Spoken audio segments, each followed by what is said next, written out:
Owen, rien ne va plus. Rien ne va plus. Le Bitcoin a perdu 40% de sa valeur en un mois. C'est vrai. Ça te fait mal ou pas quand je te dis ça? Très mal. On a C'était pas en un mois, c'était en quelques jours, pardon. On a l'impression que toutes les crypto-monnaies sont en chute libre en fait. On va pas rappeler aux gens ce qu'est la crypto-monnaie, ce qu'est le Bitcoin. Ils ont déjà été inondés de vidéos, d'articles, etc. Je vous mettrai quelques liens dans les commentaires pour vous expliquer, pour vous rappeler ce qu'est la crypto-monnaie. Owen, je suis venu te voir parce que t'es un peu un spécialiste de la crypto, en tout cas dans mes contacts. Tu es le plus grand spécialiste de la crypto de mes contacts. Moi j'en ai juste un peu acheté, tu vois, il y a quelques mois. J'y connais pas grand chose, c'est pour ça que je suis venu te voir. Est-ce que tu pourrais expliquer aux gens qui te connaîtraient pas, qui tu es, ce que tu fais? Je m'appelle Owen, je fais des vidéos sur YouTube, sur la chaîne YouTube Asher. Je présente à la base, je parlais de technologie au début, et j'ai commencé à parler de crypto-monnaie, d'investissement, des risques, et surtout, je vulgarise tout ce qui est vraiment très compliqué pour rendre ça accessible et donner des informations les plus pertinentes possibles à des débutants et à des gens qui n'avaient pas de connaissances et qui pourtant sont intéressés par ce genre de choses innovantes qui peuvent changer et révolutionner un peu le monde qu'on connaît aujourd'hui, quoi. Dans les grandes lignes, comment ça fonctionne? Qu'est-ce qui fait que le cours du Bitcoin, de l'Ethereum, de tout ce que tu veux, peut autant fluctuer? Alors, c'est vraiment géré par la loi de l'offre et la demande.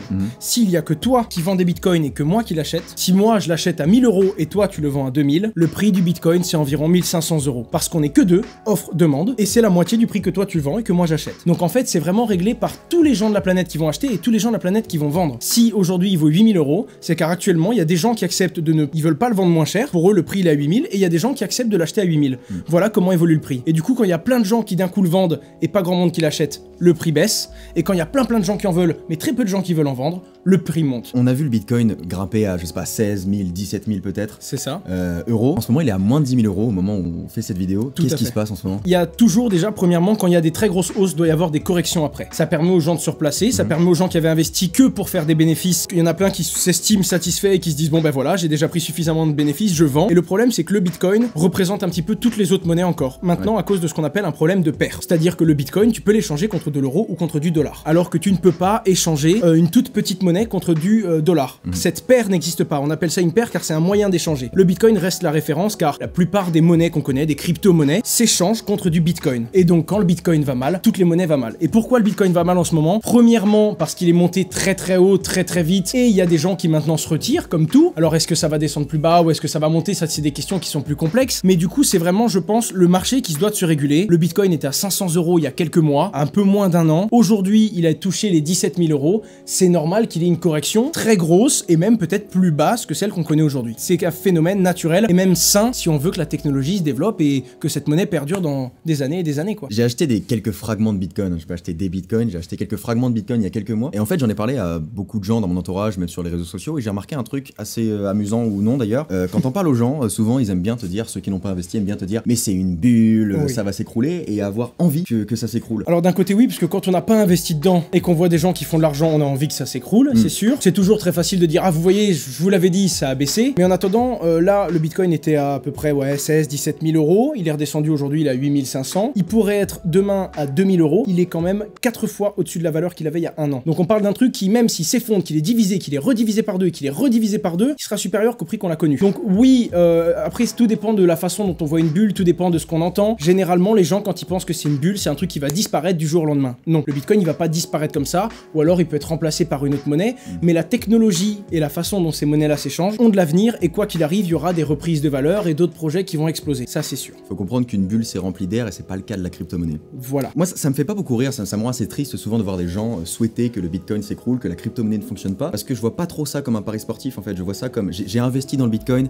on voit toujours l'investissement, on voit toujours l'aspect, ça rapporte de l'argent, etc., parce que c'est marrant de se dire, j'ai mis 200 € aujourd'hui, je suis à 1000, etc., machin. On voit toujours cet aspect-là, mais j'aimerais bien que tu nous expliques en quoi ça pourrait être une révolution, en fait, la crypto-monnaie en général, pas forcément le Bitcoin. Alors, c'est vraiment sur son protocole, c'est vraiment la technologie. Alors, c'est très dur dans une petite vidéo succincte de partager ça, mais le Bitcoin fonctionne avec ce qu'on appelle une blockchain. C'est une technologie qui permet d'échanger, que ce soit une valeur, donc en l'occurrence un Bitcoin, ou n'importe quelle information, sans passer par une banque ou sans passer par un organisme qui va gérer ces échanges. Et ça permet d'aller plus vite, ça permet d'être décentralisé, ça permet de ne pas avoir à passer par une banque ou de ne pas avoir à passer par une assurance. Par exemple, Uber, qu'on connaît tous aujourd'hui, ou encore, je sais pas, il en existe centaines, Airbnb. Toutes ces sociétés qui fonctionnent, c'est ce qu'elles font en quelque quelque sorte. Elles mettent en relation des particuliers avec des particuliers, que ce soit pour des échanges, que ce soit pour dormir, que ce soit pour se déplacer, que ce soit toutes ces choses-là. Et en fait, cette technologie, on va dire que c'est un petit peu une forme de démocratie qui nous permettrait à tous d'échanger.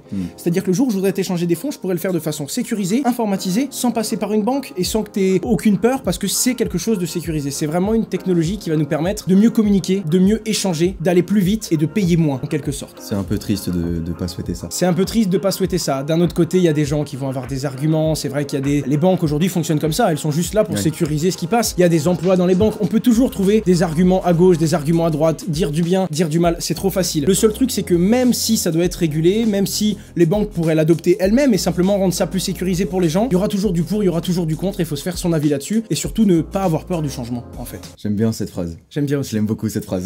Alors toi, tu parles de beaucoup de crypto-monnaies différentes. Tu te concentres pas forcément sur le Bitcoin. C'est juste un pronostic. Je vais te demander, à ton avis, est-ce que le Bitcoin a un avenir? Je ne sais pas. Pour l'instant, oui, parce que je pense qu'il a des soucis, notamment des soucis de rapidité, parce qu'il y a trop de gens qui l'utilisent d'un coup, des soucis de frais, parce qu'encore une fois, il y a trop de gens qui l'utilisent d'un coup, mais il va évoluer. On est en train de le faire évoluer. Il y a le Lightning Network, c'est comme une mise à jour en quelque sorte. On va apporter au Bitcoin qui va te permettre d'aller encore plus vite, de payer encore moins de frais. Il y a des mises à jour qui vont arriver aujourd'hui sur cette monnaie-là pour la rendre encore plus performante et lui permettre d'accepter de plus en plus de monde, car son objectif, c'est de toucher tout le monde. Mais est-ce qu'il n'y aurait pas une nouvelle monnaie qui arrive, plus pertinente qu'elle, avec déjà ces mises à jour, qui va être inventée demain? Ça, on peut pas le savoir. Moi, je parierais plutôt sur une monnaie. Il y a une monnaie qui va prendre l'ascendant, qui va tout contrôler. Aujourd'hui, c'est le Bitcoin. Est-ce qu'elle va rester numéro 1? Je ne peux pas répondre à ça. Et ce serait clairement donner une réponse pour donner une réponse. Ouais. Donc imaginons que le Bitcoin continue de chuter et qu'il arrive peut-être au point 0. Ça veut pas dire que la crypto-monnaie, le principe de crypto-monnaie est mort. Pas du tout. Et d'ailleurs, il existera toujours. Le Bitcoin ne peut plus retomber à 0. Bitcoin ne peut plus retomber à 0, ou alors si le Bitcoin retombe à 0, il y a tout de suite une monnaie qui aura pris l'ascendant à sa place. Si tout le monde vend son Bitcoin et personne n'en achète,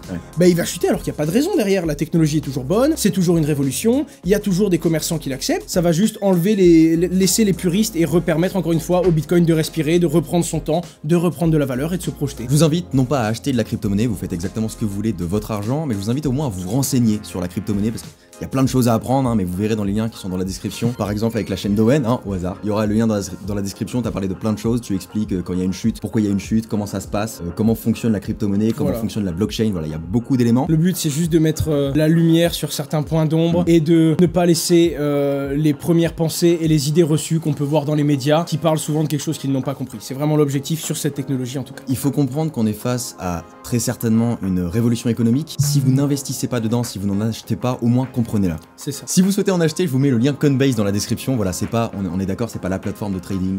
Coinbase, c'est pas là que vous allez devenir le nouveau street. C'est le point d'entrée pour les gens qui veulent acheter une petite quantité de monnaie pour essayer, pour débuter. Bon, moi je vous parraine, vous avez 8 € et j'ai 8 € aussi, équivalent en Bitcoin. Merci mec d'avoir répondu à mes questions. Au plaisir, d'avoir un peu éclairci tout ça parce qu'en ce moment c'est un petit peu la folie. On a vu beaucoup d'articles qui annonçaient la fin du Bitcoin, la fin des crypto-monnaies, tout ça.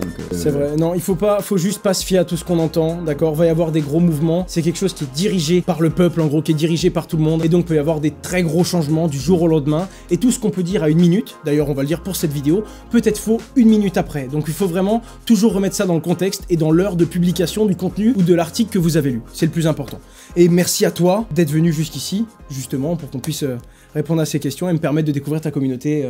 Ça fait vraiment plaisir, merci beaucoup. Allez voir vraiment sa chaîne, comprenez ce que c'est la blockchain, comprenez ce que c'est les crypto-monnaies, intéressez-vous aux diverses crypto-monnaies. Je pense qu'on est sur une petite révolution et puisse le cours vous être favorable. C'est bon, c'est très bon.